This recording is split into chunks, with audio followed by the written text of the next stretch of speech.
Look at me, y'all. I'm a judge in a dress because I'm a woman of my word.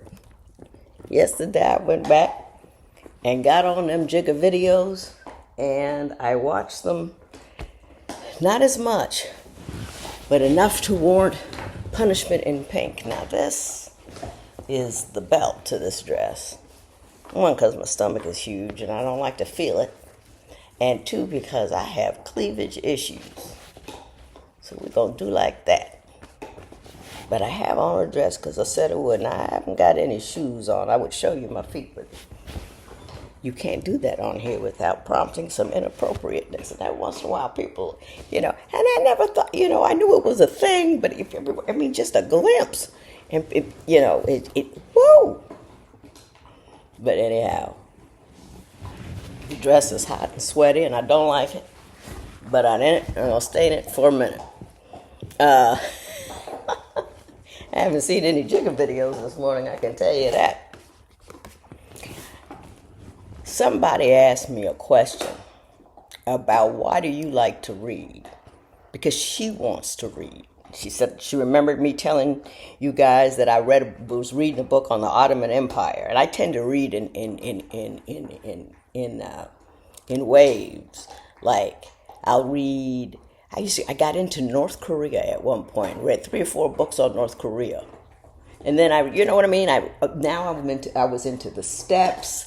Who got where, and then to the Ottoman Empire and how it moved and how the end of it. Just fascinating stuff to me. I like history and I like to figure out what people are doing. And she said, she says she wants to be a reader, but she started reading and she figured she really didn't like reading. So this is what I'm doing. I'm not, what do you call promoting this book? What I'm doing is in this book, Dear Sonali, I got a chapter called Big Picture Better. And I just love how a question from you can lead me to a better thought process for me. And hopefully shared with you. I went back I went to the chapter Big Picture Better because I remember suggesting that Sonali, dear Sonali, the daughter I never had, should read. I know my hair is looking crazy, but I'm going to keep my hands out of it. I'm going to keep my hands out of it. But anyway, I wrote down some books. I said, you should read. Reading is good. It helps you with a lot of things. It helps you speak better. And I have not been reading as much as I usually do because of, I don't know, there's something about, I'm not, it's just been difficult for me to read. I got a little bit back. I found Vladimir Nabokov. That was a wonderful book, and I need to go back to that. But anyway, I wrote down, if you don't like to read, here are some books that are short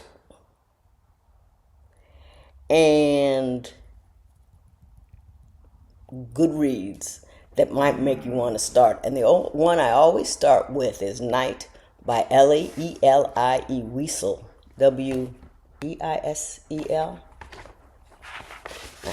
I should have the page ready. I do not. But it's a story. It's told simply but beautifully, and it just runs with you, and it's true, and it's just extraordinary about strength in people. But I remember I got it on a plane, and I was like, man, I hope that we don't run out of ride before I finish the book, and I didn't. So find what you like. If you're into funny, look for funny, if you think. But anyway, the good thing about Big Picture, me looking that up, even though now I can't find it, I just don't have it together. Big Picture is that I had forgotten what Big Picture Better was. Because I was always looking at these series of small pictures, the small pictures. And not that losing your husband is big picture horrible. regaining your life in the context in the shadow of that accident has a lot of small picture horribles in it. The things it's just one thing after another, and it's hysterical, and it's lights and sirens, and then you look at all the problems that you have and the things that he used to take care of, and you're doing all of this, and then all of a sudden your life comes about to be about protecting yourself from additional hurt. At least that's what happened to me. So I was dead on making sure no more wrong things happened. And if you guys will recall, my whole house fell apart. I used to think that my husband had come back as a ghost and was just breaking stuff. So I knew how to fix him because the water heater took out the side of the garage, the washer dryer broke, had to have 4 toilets replaced. Oh, the bed broke, the TV broke, dishwasher. I mean, in rapid succession, just boom, boom, boom, boom. All kinds of stuff. I was just repairmen everywhere. Refrigerator. I'm in there with, you got no light in it. But anyway, so I got small picture serious, and I became a smaller person, a person who was upset by little things. And so when I had to look up big picture better, I remember I reread it, and I had a section where I said, you need to remember to feed your soul even when feeding the body is a difficult thing to do. And you can take that in my case as it has been difficult for me to deal with all the small things that are scaring the living daylights out of me because he's not here. But I have forgotten about the beauty of reading and having a project that you want to do. I've been just problem solving and then just shadowing away. Big picture better is about all those small grand things you can do. The volunteering, I did the refugee thing for a while, but I stopped, and I just retrenched in my house. But big picture better is the whole purpose that we're here. Big picture better is the things that can bring meaning to your life. I called 4 people yesterday that I hadn't called. And you know me, because I don't be calling people. But we're here to be connected and loved, and there is an epidemic of loneliness.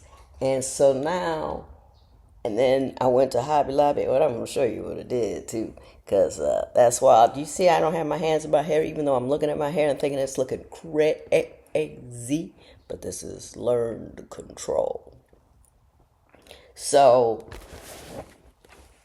the comfort of community and kindness and faith, I'm trying to be better about it.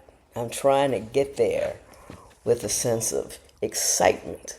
You ever see people out there just excited about life? I need to get re-excited about life. And so let me ask you, how excited are you? Are we concentrating on the problem? I also had to stop reading the news because what's going on out there, that straightened my hair up all right. I used to watch congressional hearings for fun. Can you believe that? And then I didn't realize that my chest was getting tight. I had to stop. But anyway, so that's what I would do. I would start with that book or a funny book. Go to a bookstore. Go to one, browse a bookstore. Don't go in and browse. We got this place called Changing Hands, and look, they're just, got little kissy chots. It's just, ooh, and it's fun. I may go book browsing today. I also don't want to spend any money, which is part of my problem, Although shopping is not big picture better.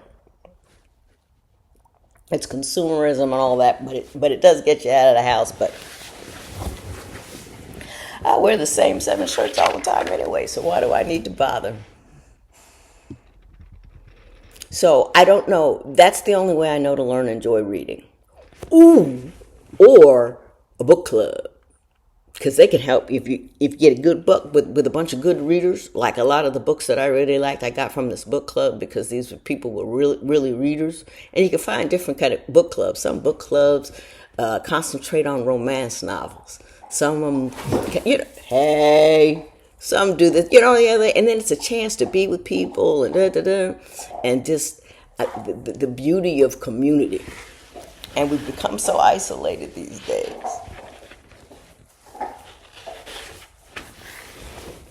But anyway, big picture better. And you got to think about your big picture better. Giving to others is good for the big picture better. I know some of the happiest times I've had have been working on this agency called Bloom 365, and we helped teach young people what secure. I'm so sorry. I just got to do it one time. It's just making me crazy. I teach young people what a healthy relationship looks like. Oh, and Jasmine, while I'm on this topic, it doesn't look like a sudden rush to love and he can't do without you, needs to know where you are all the time. Don't get that twisted. And I know he said he's trying to be intentional, and that's what women are looking for, intentionality. I had to look that up because that's a thing now that I didn't know anything about. But to be intentional and obsessive are two different things, and obsessiveness leads to some discomfort in my comfort level with his. Is he a persistent personality? Take a look all around him. The people he deals with, does he blame other people for what they do? Does he keep coming? Can he not let something go? Once he sees something, does he think he should have it? Look to see if he has a persistent personality. Because if he has a persistent personality, he will be persistent with you, whether or not your interest in him persists. I recommend that for all folks. I also spend way too much time. There's this TV series called I Am a Stalker. All up in it. All of it. And it's amazing. They talk to the stalker, and then they talk to the stalked, and how perceptions get, you know what I mean? How they can turn it around is fascinating. The human brain, I don't know what's happening up there. Bunch of mirrors and balloons popping, I don't know. Someone asked, when you went from being a judge to Cleveland to your first child power of attorney, was it a hard adjustment? Were you nervous about being on television? You know what I was nervous about? I was nervous about getting on the plane. I was nervous about getting on the plane. I was nervous about flying all the way out there. And my husband had to come home, walk me around the block, heart beating, and then, all that kind of stuff. And then 9/11 happened not too long after. And I had to fly the next time they were letting flights go, and the security, that was just horrifying. And then, but being on TV was not a problem for me. It's the weirdest thing. I'm scared. You want me to get on the freeway? I'm on huff and puff. You want me to cook a meal for somebody other than my family? Because, your family's used to it. I'm scared to death. I don't want to. Do I have to call this person? Yeah, everything makes me nervous. Except for talking to people. I just got up there now, they said say what you want to say. And then she said, when divorce court came calling, were you nervous about it? No, because I was running out of money. And I needed to get back to work, like with the camera actually start rolling. That didn't do anything to me. I don't know why. I was on a bench in front of a gallery of people, but I've always been a comfortable public speaker. Even when you're in front of a couple thousands, like at commencements and stuff, that's always been simple for me. And it was funny. My first producer on Divorce Court was Laura Gellis, and She remembered all the cases, all their names, who was in them. She had this just madly, just enviable ability to remember things. And instead of giving me comments about how I'm doing, what she did is gave me two. They were DVDs back in the day. It's Good Lynn, Bad Lynn. So what she did is she took notes and watched me through the show when I would make the same. So I had these habits, and I'm not quite sure what they were. Or repeating myself or whatever. Good Lynn, Bad Lynn. And it was so easy to understand. You had the visual representation, and I'm doing it all over again. And half the problem of convincing people that they're doing something wrong is they don't really believe you. They believe you but I couldn't not believe her because she had the evidence. I mean, boom, boom, boom, boom, boom, boom, boom, right after another. And I loved her for it, and she was great. She just a word in my ear. And the people were real, yes. The people were real. We flew them in from all over. The producers would talk to them over a long period of time, and I would have a lot of information about them. And they usually had a direction that they thought the show should go. And what would happen would be, I would get out there and I would like, ooh, I see you. I mean,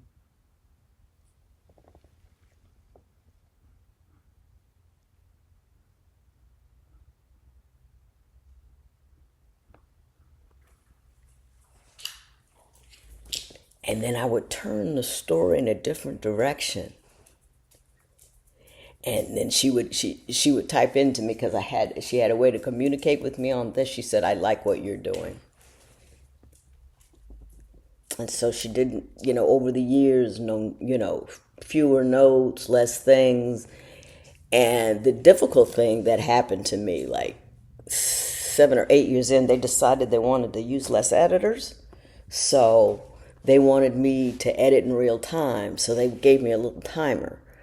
The first section had to be 7.5 minutes. The section had to be 4.5. They had it all timed out, and I had to realize that it was countdown. So when I would get to 1:30, 1 minute and 30 seconds before I knew where they were going to put a commercial, I would have to do a bump. In other words, start wrapping up what I was saying and then telling the audience what I was going to say less without sounding disingenuous about what I was really talking about, because the only really value I had on the show was that I really spoke from the heart about the things that I was interested in, about relationships and stuff. And so I had to do that, and then and they would stop quick, and he said, you good? Yep, I'm good. Then I'd had to do a bump in. Now, we were talking about such, and you said that, da-da-da-da-da, and I had to do that for the whole show, every show. That was a lot. That was an extra layer of thinking that I had to do. I had to think about the timing. I had to think about the couple. I had to think about what the producers wrote. I had to think about, then I would feed off of the audience, and then I would have to think about, oh, the whole world's going to see this. What should I say and what should I not say? And then I had to think about my mother. Would she approve or would she not approve? That's all I have to say. The word for the day, accountability. It's not a big word. It's a little word, but it's a word everybody's usually using all the time. Women never take accountability. I don't understand that. That my generation. Hey, somebody might want to explain that to me. What's behind that? Because it's a new school notion.